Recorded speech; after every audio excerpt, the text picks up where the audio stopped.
এই বেগুন দিয়েই তৈরি করব বেগুন বাহার। তোমরা দেখো আমি কিভাবে এটা করি, তোমরা আমার সঙ্গে থাকো।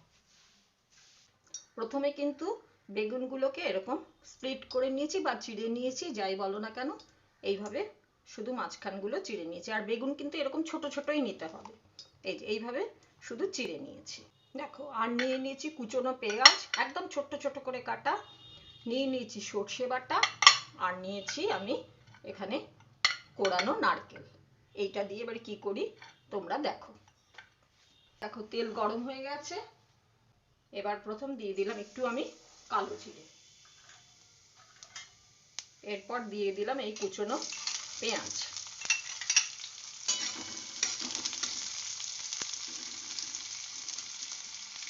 দেখো পেঁয়াজটা একটু ভাজার পর আমি দেবই সর্ষে বাটাটা। সর্ষেটা কিন্তু আমি নুন দিয়ে বেটেছি, কেননা তাতে বলে সর্ষেটা তেতো হয় না, সেই জন্য দিয়ে দিলাম বাটা সর্ষে।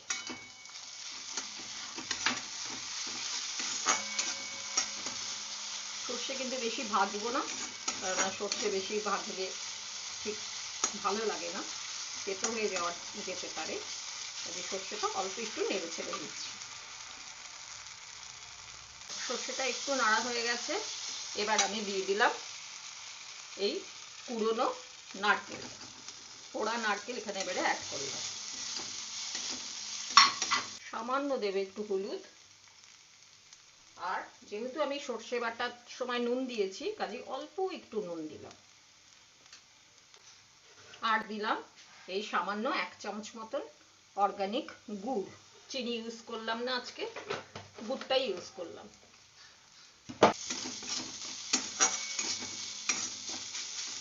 এটা রেডি হয়ে গেছে মোটামুটি। এবার আমি কি করি তোমরা দেখো। দেখো বেগুনে আমি নুন হলুদ মাখিয়ে রেখেছিলাম। এবার এই যে আমি যেটা বানালাম পুরটা আর কি, সেটা আমি এখানে বেগুনের এই যে চেরা জায়গাটা তার মধ্যে দিয়ে দিচ্ছি। এইভাবে 3টে বেগুনেরই ভেতরে এইভাবে আমি দিয়ে দেব। এইভাবে 3টে বেগুনেরই ভেতরে আমি দিচ্ছি। দেখো 3টে বেগুনেরই ভেতরে পুর ঢোকানো মানে স্টাফিং করা আমার কমপ্লিট হয়ে গেল। দেখো কড়াইয়ে তেল দিয়ে দিয়েছি, তেল গরম হয়ে গেছে। এবার আমি এগুলোকে যে দিকটা চেরা অংশ সেই দিকটাই কিন্তু তেলের দিকে দেব, এইভাবে।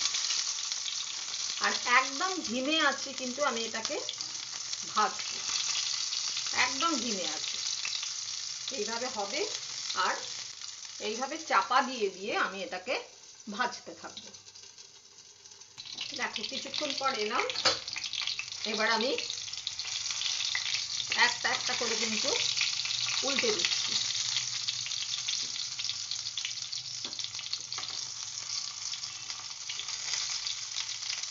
দেখো এই পিঠ মোটামুটি হয়ে গেছে, এই উল্টে দিলাম।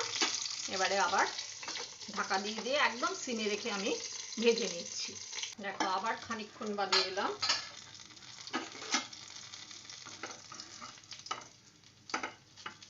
এই পিঠ হয়ে গেছে। এবার আমি আবার ওই সাইডটা করে দিয়ে দিচ্ছি। বেগুনের চারপাশে যেন হয়ে যায় সেদিকটা কিন্তু খেয়াল রাখতে হবে। খুব সিমে আছে বলে আমি হাত দিতে পারছি। দেখো কিছুক্ষণ পরে আবার এলাম। দেখো আমার কিন্তু পুরোপুরি হয়ে গেছে। এই দেখো চারিদিক ঘুরিয়ে ঘুরিয়ে আমি একদম সিমে রেখে রেখে পুরো ভেজে নিয়েছি। এবার আমি খানিকক্ষণ একটু স্ট্যান্ডিং টাইমে রেখে তারপরে তোমাদের দেখাচ্ছি। দেখো আমার বেগুন বাহার একদম রেডি। এবার এটা তোমরা ভাতের সাথে খেয়ে দেখো, আশা করি তোমাদের সকলের ভালো লাগবে। এরপর তোমাদের যে কাজ, আমাকে একটা লাইক, কমেন্ট আর সাবস্ক্রাইব করে দিয়ে আমার পাশে থেকো। সকলে খুব ভালো থেকো। সকলকে আমার অনেক অনেক ধন্যবাদ।